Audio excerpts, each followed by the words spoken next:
five fingers is they're all very important. You only realize when your thumb is not there that you can't open your common buttons. The purpose of us being here is not because I have any authority to make any of our future better than it can already be. It's because I might have a contribution that can be added to what you're already doing to give you the speed. Because that's one thing that I think we're lacking in Africa. You know, we have great mindsets, great people with great skills, with great ideas, but no speed. And what is driving the world today is technology. And technology is speed.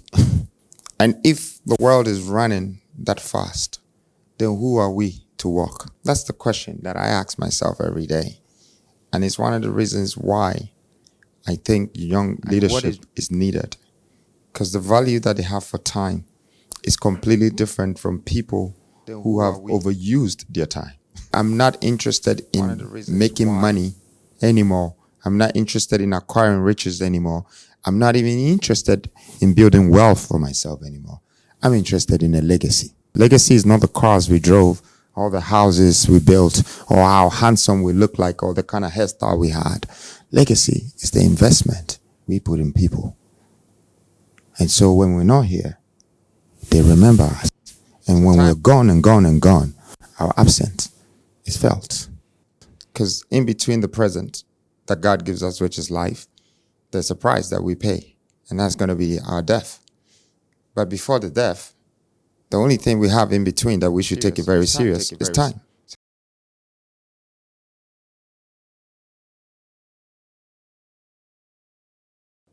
So time, of course, is our most essential tool. And therefore, out of time, I took this decision to lead a country. Because I don't want my time to be wasted. And I don't want the youth who are coming also to fall victim to time. Because I can see some of our elders have become a victim to time. They are very angry for not doing what they were supposed to do. But by the time you realize that time has beaten you, that's when it's too late.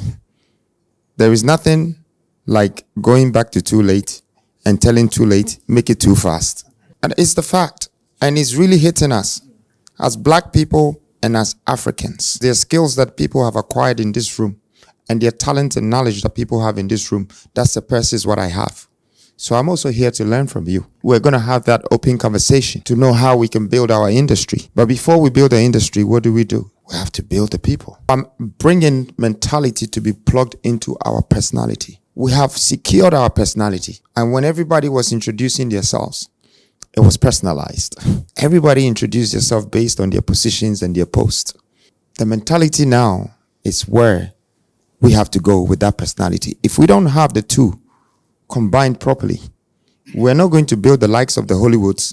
We're not going to build the likes of the Facebooks. We're not going to build all of those things because they are not depending that infrastructure on personality. They've combined the two. The personality of the people are discovering their mentality on their platforms. And that's why they're connecting with them. And it's time that we think this way as black people. If we want to develop our country, our continent, and our race, these three things I stand for. I stand for the country, I stand for the continent, and I stand for the race. If Beyonce says that she's a singer, she is. Because she's been doing it since she was 8 years old. If Michael Jackson says, look, I am this of the world, take his words serious. He was born to do it. That's my situation here. I've been creating wealth. I've been managing money. I've been managing human beings since I was 8 years old. So people might say whatever they want to say. People don't know who you are until they wear your shoes. So sometimes there's no point answering to people. You're wasting your time. You know, and I also don't want to poke everybody on my way to where I'm going. I need to focus to get my destination. That's my destiny. There's so many people who are going to distract me on the way. I see them as they only distracted me because they lost their way. There's so many people who are talking behind me. I never respond to them. You know why? The only reason why they talk behind me is because they're behind me. In fact, if they were bold enough to even be in front of me, I would appreciate them more. Focus is a determination that needs total concentration. And total concentration can be the perfect method for whatever plan you have in this world. And since we started this conversation with time goes hand in hand with plan. If time is a husband, then his wife is plan. But industrialization is really what is coming. And that's what is needed. And that's what is going to help us and our children who are coming to industrialize their minds again. So by the fourth end of our Republican vision, by the time we're entering the fifth one, we're going to have skillful minded with skill set, with great mentality and great personality. We have 74.9% of this population, which is 0 to 45. That's the numbers of the youth. Everything should depend on this population. From anything from 45 going is 25%. It's a quarter of this country. If you're going to sell this water, the 75% will buy the most. Anything. If you're going to build this country, the 75% are the ones who are going to build it. If this country is going to multiply in numbers, the 75% are the ones who are going to multiply it. The 25% have almost outlived their future. And how do we expect people who have outlived their future to build our future? It's only right that we take care of our mothers and fathers. It's about time we get it into our heads. It's our responsibility and our accountability that if someone has taken care of us to be 25 years old and have paid for our education and everything, we shouldn't sit there for them to pay for our marriage, for them to pay for the house we live in, for them to pay and pay and pay till we have gray hair and catch up with them. If our parents are doing that to us, they are misleading us. We na mepese me tre emobu na omoba. Na omadwene no the mentality na sesa. Why you na odi wani ato so? Abai na asa why? Why? O papa, ni ho kire no. O ma me so ho kire no. Unim dada. And so o pesa wo tena omoso and become a liability. We don't want that kind of youth. We need to quickly empower our youth because that is the machine that will drive us in future. The likes of Bill Gates, Zuckerberg, and all of these people will come from that youth if we start to empower them. But since the government was not ready to do that for me, I realized that they're not going to do that for many. The entire creative arts industry wants to know your plans for the creative arts. First of all, let me start from tourism. I think the tourism in this country is just a saying. Because if I live in this country and one of our main tourist centers is a dungeon that we were buried, beaten, and extracted from this country in, and we've kept it for 10 decades to always lead people and say, come, this is where they caught us. This is where they were beating us. This is where they used to kill us. My friend, what are you doing? So first of all, that tourism itself, I think we need to shut it down small and think properly. The first thing I'm going to do is to look at national development that will attract the world. Most of you know that I own tigers. The 2 tigers I bought was to build my own zoo. I only had 1 acre, but I built the zoo right in Achimota Forest. And it's a private zoo, but it has a swimming pool for tigers. The humans go in there, they tell them to sit, roll, they play balls with them, everything. One is called Kunta, the other one is called Kinte. The story of these 2 animals is me telling the world that you took us as slave, Kunta Kinte, and took us to another world, we survived. Now I have come to take your tigers from Asia, from the jungle, and I brought them home. And Kunta and Kinte is going to survive because the Asians said that they will never survive in East, West, and North Africa because of our climate control. So they only gave it to South Africans. You might think that I'm only interested in a zoo. No, I only put the zoo there because Africa's biggest park is that land that is lying there. This is tourism. How are you going to build a zoo, a water park, hotels, malls, all different things on 330 acre in the middle of the city of Accra, surrounded by Nigeria, Ivory Coast. This, do you know what it takes? You can put an airstrip.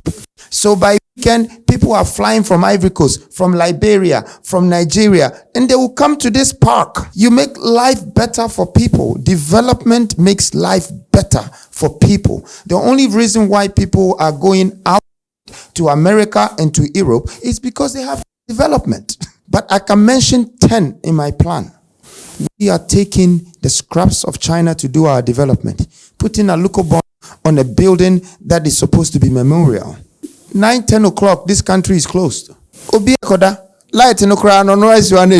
So, our development is the first issue that is stopping people from visiting our country.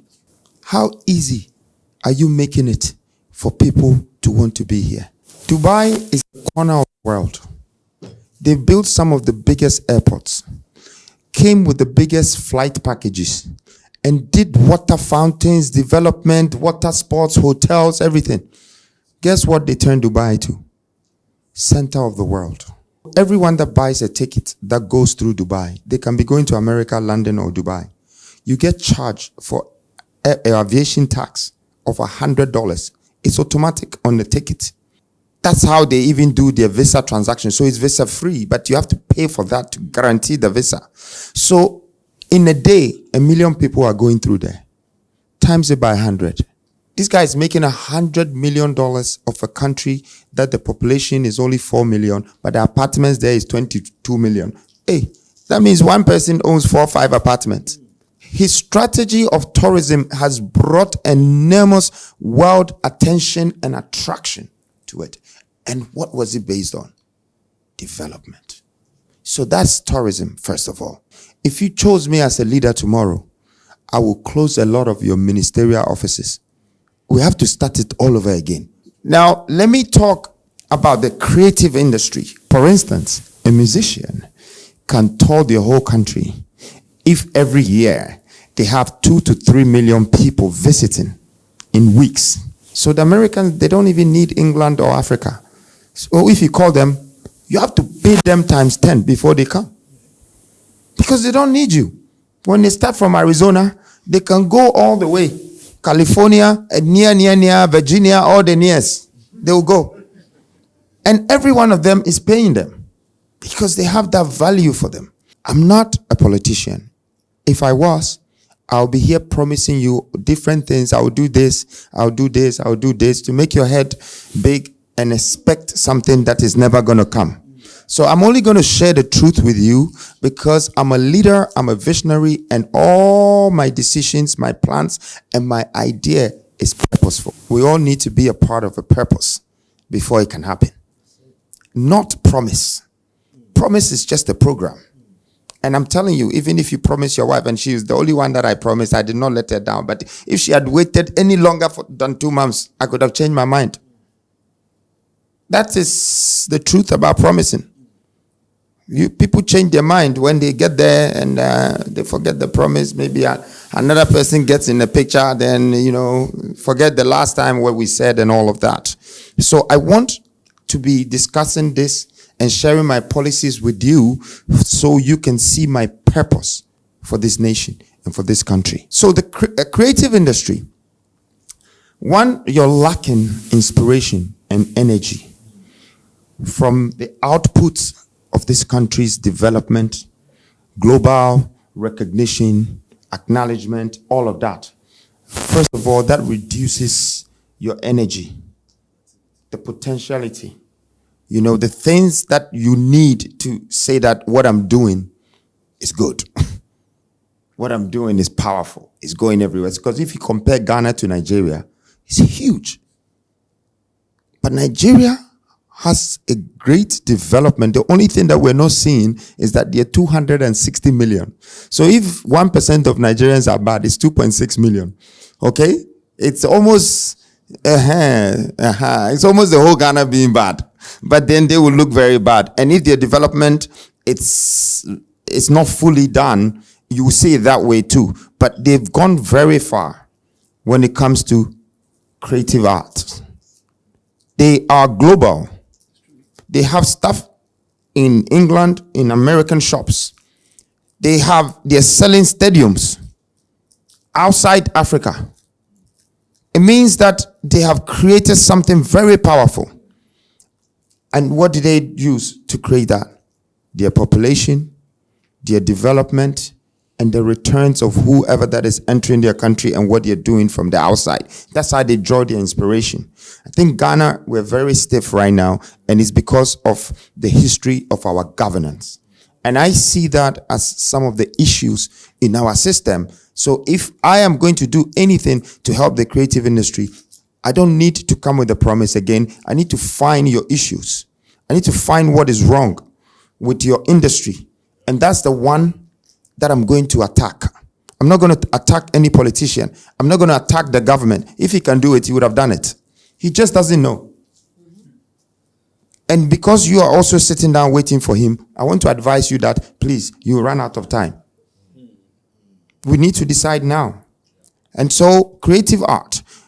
I would like to build with Ghana's contribution, especially the creative industry, and some sort of state funds, whether it's taxes or not. We need to create our first industrial studio. When I say studio, I'm talking the likes of Hollywood studio. I'm talking the likes of Teleperry studio.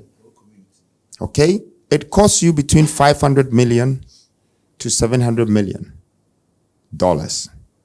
But it will yield you 7 billion in 10 years. This is called feasibility in business.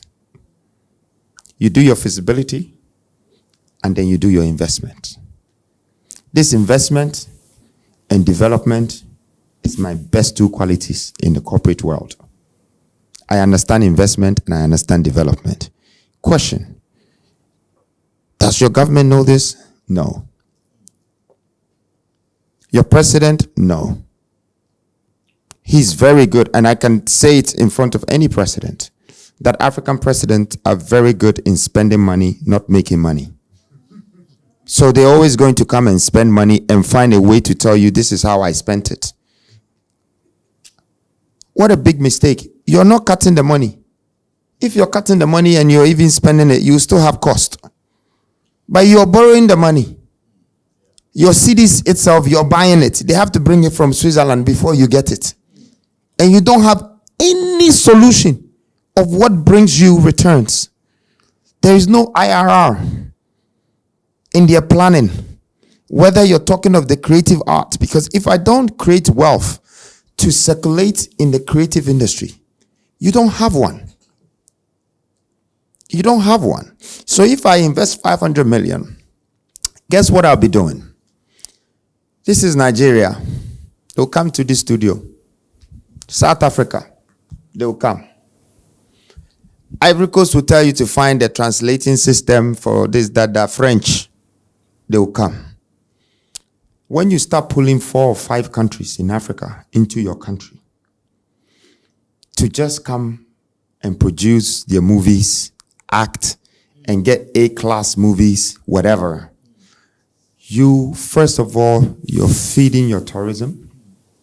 Secondly, you are extracting other people's economy into your economy. And thirdly, you're building a continental and a global recognition. So that's the investment and development that we need. We need to have that plan. Sandro is here. He will tell us, if Americans find out that we have this studio, there are like 100,000 Americans who are trying to get to Hollywood. They will come here because maybe they can't afford who you know to get there. So they will come here. If 100,000 Americans are coming to your country to invest 10,000 or 20,000, do you know how much that is? That's 200 million. That's just Americans. And that 20,000 could be invested in a month or 2. So So it's not about you putting the 500 million or 700 million to make the creative industry become globally attractive and respected. It's about what you get out of the cost of your investment. And our leaders don't understand it, because that's not how they became leaders. They became leaders by papers, by books, and a template. That you study political science. Okay, this is the template. You go everywhere. There is 275 constituencies. Every constituency, you give them 500 in an envelope, t-shirt, bag of rice, and you find this one. They do the same. You go around. Hey, I've won. Okay. Do you think somebody that will give you 500 cities, a t-shirt, and a bag of rice will come to power and want to build $500 million studio for you? He's coming to take his money back. It's an investment. For him, that's what he's putting you. So when he comes to power, he needs to get that money times 10 before he even thinks about your studio. That's the difference between me and the existing leaders. So I don't coincide with them, and I'm not aligned with them. Maybe this could make me one of the most hated young boy around, but also loved by the youth the most ever, because I am the truth, and I only believe in the truth. And I think that's the only thing that has brought me this far. I didn't lie to myself to get here. I didn't think that I had to steal or rob somebody to become successful. I knew that it's hard thinking and it's hard working. So for the creative industry, movie side, you need this. 2, I think you need a distribution platform that is owned by us with the governmental support. So we can sit in Ghana and have a deal with Colombia, with Paramount, with Netflix, with everyone, because you have a distribution platform. That distribution platform is feeding the world with data and information. That studio, world-class studio that you have, is giving them the exact standard that needs to go onto that platform.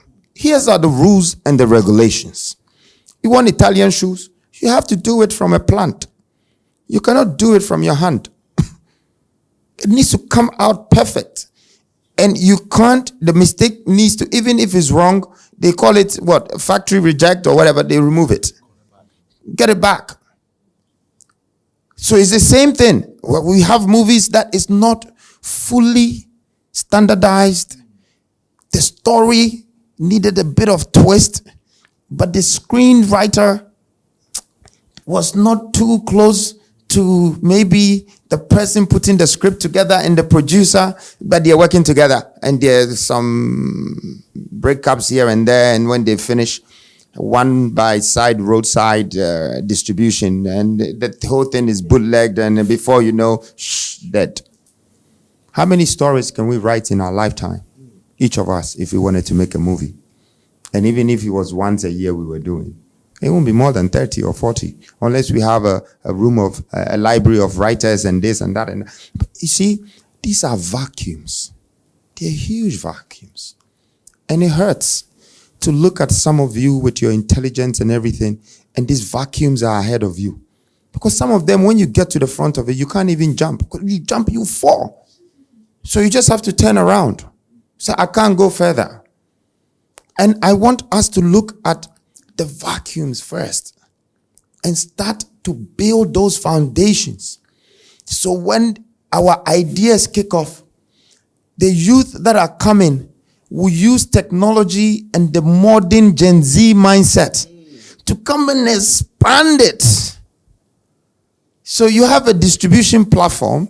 You thought it was making you 2 million or 3 million every month. Some young person that understands the internet left, right, center will come and turn it to 100 million a day. Dollars.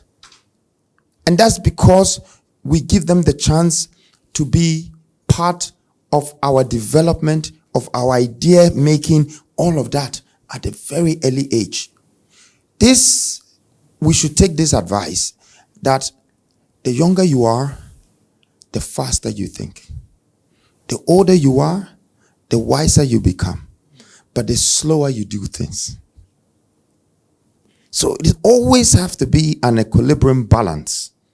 If you stop the other people from coming through the pipeline, you will be there alone. And you will get to a point, you want to find the light at the end of the tunnel, but you're standing in front of the light for so long that you've forgotten that there is a light already that you're looking for is in front of you. Unless you have someone behind you that is going to push you and say, oh yeah, go out. It's my turn. So for me, the creative industry needs these two things, and it's very important. When you have these two things, now you're coming to royalties. You're coming to residual income. You're coming to benefits and endorsements. You're coming to so many things. Okay? I've seen that our arts are selling. The people are buying it less than 100,000 from us and selling it millions. There's one guy that made it through Kwame Bediako.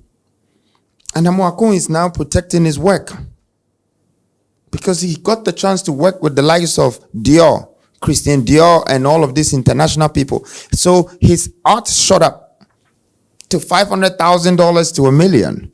But now he feels so protective. My worries about Bediako is that I am super proud of him. But if we're not careful, there's only going to be one Bediako, and he will go and he will take another 50 years. Instead of creating hundreds or thousands of Bediako so the art industry will grow, we are pushing Bediako to a corner that he has to protect. He's dodging some government stuff that it will come to him, something, instead of we lifting him. When I was young, my favorite magazine was, and I'm reading it, and every time I bought the magazine, I see Bill Gates or I see some American rich billionaire. So one day I decided that, I won't buy this again until the day me, myself, I appear in front of this. That's it. I'm done. And that was my inspiration. Today, I want to be one of the first trillionaires in the world because I want to even pass them. But guess what I'll do when I become a trillionaire? I'll borrow the money back to you, to the country. My dream and my vision is that if my country simply don't know how to make the money, I'll make it and I'll give it back to them. I'll borrow them.